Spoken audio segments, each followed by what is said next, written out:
Hey everybody, welcome back to the Bourbon Note. I'm Greg. I'm Ben. And today, we're drinking bourbon.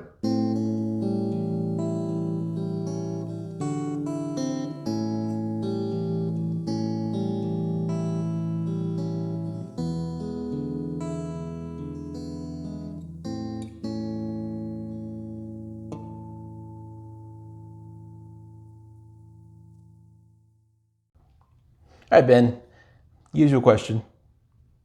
What's in the box? What's in the box? Well, we have, bam, What's in the f***ing box? we got some Bookers today. Bookers. Yeah, exciting stuff. So on the back it says Booker No. Can you explain for our viewers who? Booker No, former master distiller at Jim Beam. Was he the first? No. He wasn't the first? I don't, Yeah. well, I mean, if you go all the way back, like that Jacob's Ghost was meant to be like a, let's put the box. Yeah, that's probably. You said Well, that, you know, so. we can set it. Yeah, we don't. Yeah, need it's it. fine. You know, I mean, the family of distillers at Jim Beam goes back quite a long ways. So. Yeah. But yeah, this is his namesake bourbon that they named after him. Yep. It is uncut, unfiltered, you know, cask strength, straight from the barrel. So it's kind of a, And what's the spec? This is the 2021 version. yeah, so this is 2021 batch 2. So this one's a little bit, you know, late at this point, but And in Minnesota, they're about $90. they are at this point, Yeah, yeah. unfortunately. This is called Tag-Along Batch. It is 6 years, 5 months, 0 days, 127.9 proof. Oh, this is a good So- one to get started with. Yeah, I'll let you do the honors of the... So, Just because right the now... wax isn't too bad on this one. No, it isn't. That's actually tolerable. Well, you pay a premium for the good wax from Jim Beam. Evidently. So, this one, I think the average is about 85 Okay. in Minnesota. Sure. It used to be 75, and in the last year, it's gone up another $10. Yeah. And so, Booker's has been one of the bourbons that honestly I've kind of, not intentionally avoided, but I don't know if it's difficult to find some places, but you can find it all over the place here. It's not maybe every liquor store, but every nicer liquor store tends to have the box. Yeah. I mean, it's a tad expensive, but nice liquor stores have 2 or 3. Yeah. Or more. So I've always passed on it because I've taken it for granted. It's like, do I want to spend, even back when it was 75, do I want to spend For a 75 Beam bucks today for product? Yeah, and part of it is, you know, I know these are special, you know, barrels that they use for this stuff and in kind of special blends. But part of it I've always looked at is, you know, it's a 6-year, give or take. It's in the 120s usually. Yeah. You know, it's kind of hard to justify sometimes when you've got like, you know, I'm sitting right next to it, there's a Knob Creek store pick for 50 bucks that's 120 proof, 9 years old. Yeah. And so I've always kind of been like, well, I'll buy this one at some point, and then I just keep not doing it. And now they've gotten more expensive. You know what this would be? Let's assume this is really good, and neither of us had it yet. Because we say that a bourbon needs either higher proof point to help or age. This would be an example of maybe of handling, of picking the good barrels. Sure, yeah, you know, absolutely.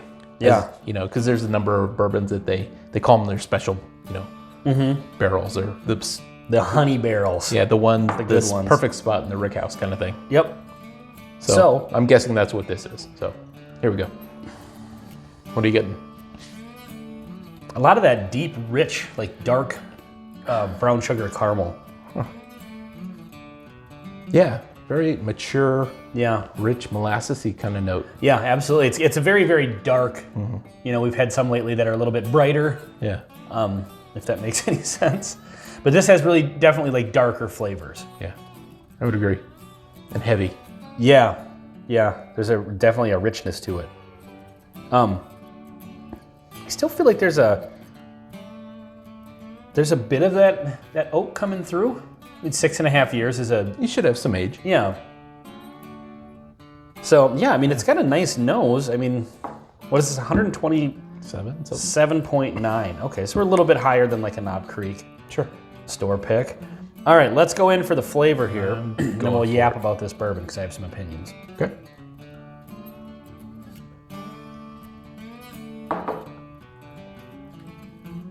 Survey says It's really nice.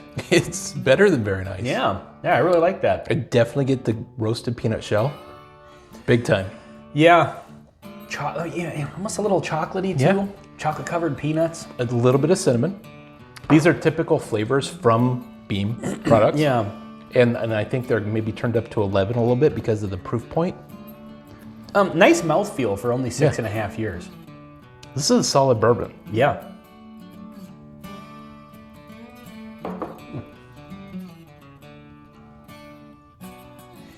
Yeah, that's got a really nice...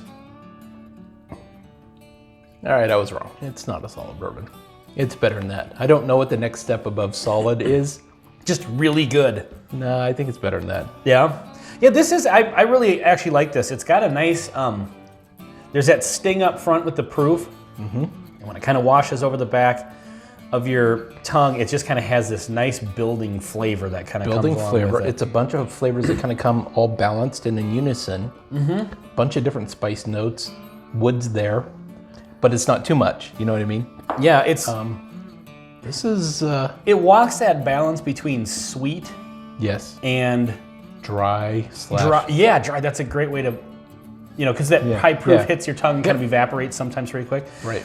But this one, it's a little dry, but it actually still has a decent mouthfeel to it, too. Yeah, I mean, for... You know, age, I guess, is not everything. Well, people have been saying that for a while now. You know, but everybody knows that age is, of course, not everything. Like you just said, we've often said, like, if you don't have the age, having the proof helps. Yes.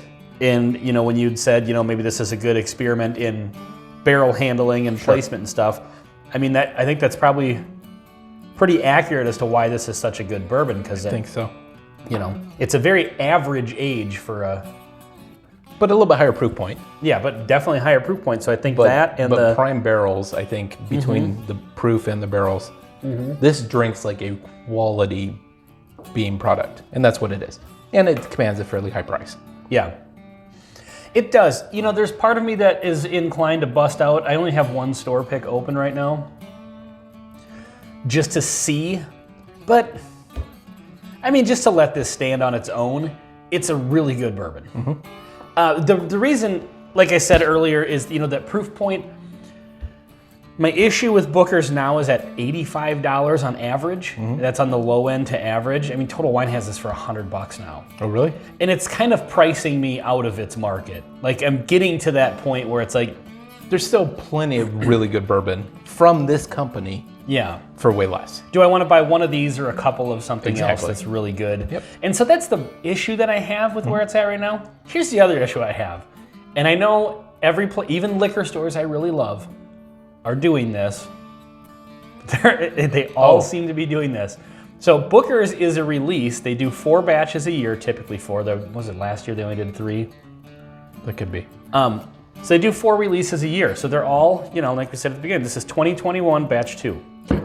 So you know when this bourbon came out. So a year ago, these were $75. Now I'm going into stores and seeing them for $85, but I'm seeing the 2019 ones marked up to $85, and it's like, you didn't pay that for that. Like, you bought that long before the price went up for you. Well, that same thing happens to the price of gas. You Right. know, a Yeah, war exactly. starts and all of a sudden that gas is in the ground already. Yeah. So it's just kind of funny like that, where it's like, yeah, we had to raise the price because, you know, maybe Beam is charging more than this, but it's like, yeah, but they didn't for that bottle. That's Exactly. clearly dated, so, Yeah. and it has dust on it, and I've been seeing it there for a year, so. So that's a little annoying, but Oh, I mean, everybody's doing it. You go to the liquor store now and prices are, like, everything is Everything going has up. gone up, yeah. Yeah. And it's not just Beam products, it's all of them. Yeah.